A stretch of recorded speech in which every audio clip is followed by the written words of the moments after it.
Hi, I'm Kat, and this is today's tarot. To be honest, I really like the cards for today.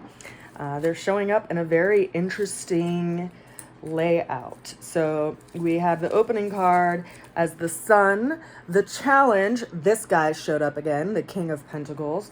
The way that we're going to get through the challenge is the Seven of Wands. And then we have the ultimate outcome for today being the Hermit. So to look at this, it's hard for me to like hold it up for you all to see it in the same kind of sequence, but it's like so, like this guy is kind of in the middle of these two cards, and then the way that we're going to get through it is this guy in between. So let's talk about this, because for me, it spins a lot of gears in my head. The opening card being the Sun is this energy of expansion. It's a new year.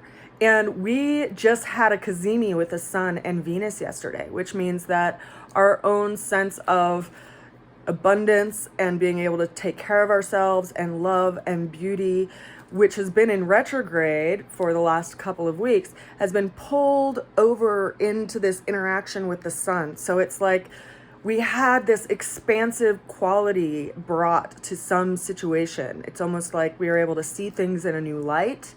And we may also be able to be seeing this in other aspects of our lives, not just in relationships, but depending on where Capricorn is in your chart, because that's where the Sun and Venus have been. It's going to be bringing in and stirring in this energy. For me personally, it's in my 5th house. So it's stirring up old creative projects, and I'm starting to get new inspirations and ideas and how to bring them out into the public. So it's pretty interesting to see how these astrological transits can affect our personal lives and how it shows up in specific areas of our life depending on which house it is in our natal chart. That's a whole nother video. To stick with the cards, we are feeling this energy of expansion, quite literally, in our cellular body.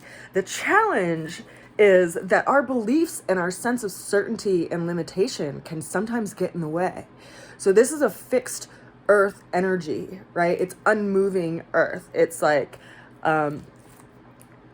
which is wild because we have Uranus in the sign of Taurus right now. So it's creating change and upheaval in this area that we want to create stability.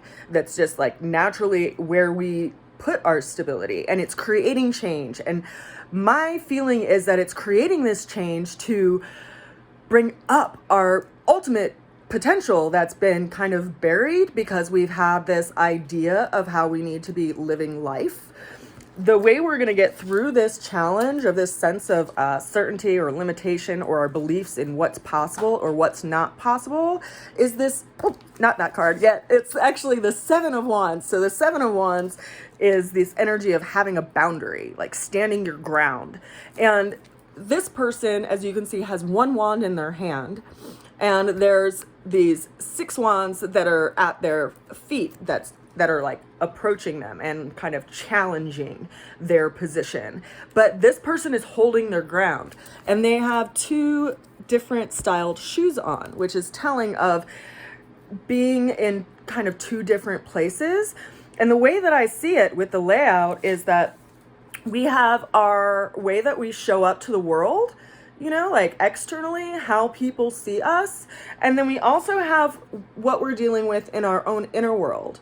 And the ultimate outcome, being the Hermit, is telling us that what we do out in the world is reflective of our inner world, our inner space. And it's reminding us to go inward and to also create times for stillness in our day.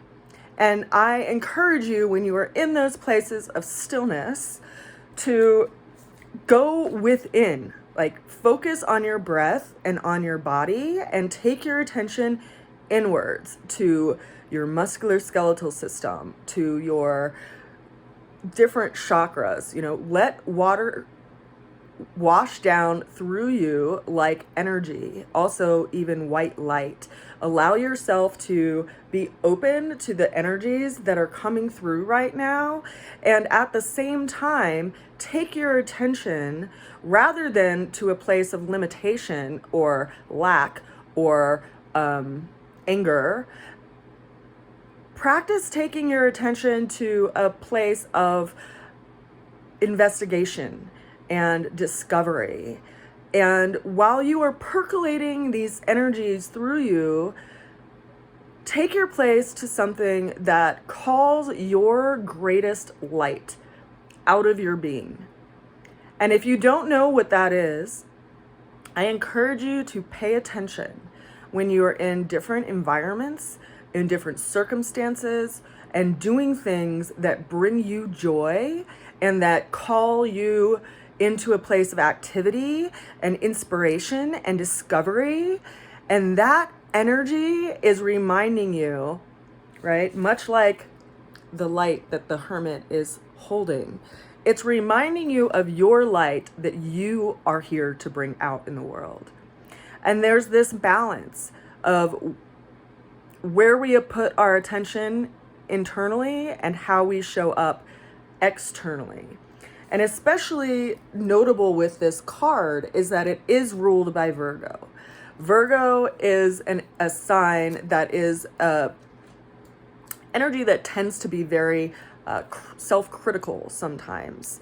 And yet it also is always analyzing and taking in information and trying to figure out what's useful and what's not useful. Virgo is actually associated with our small intestine, which basically is this filter for our bloodstream of like, you can pass, oh no, you can't pass, you can't get in. And this is another whole other side note, but you guys might know I'm a nutritionist, I'm an herbalist, I'm also an aromatherapist.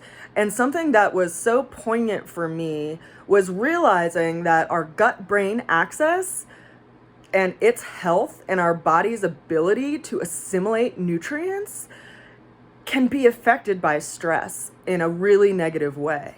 And the permeability of that filter, it almost becomes more porous the more that we eat more inflammatory foods, and the more stress that we have, and the less we take care of ourselves, if we're deficient in vitamin D, all these things, right? The tight-knit fabric of our own filtration system gets loose and things get in that shouldn't get in. And that's what I feel like is reminding us, like that which is going on internally is also going on externally. And we have to make sure that we don't just let everything in, right? We have to filter our environment and filter our experiences as much as we can so that we can ultimately have the energy and the time to put our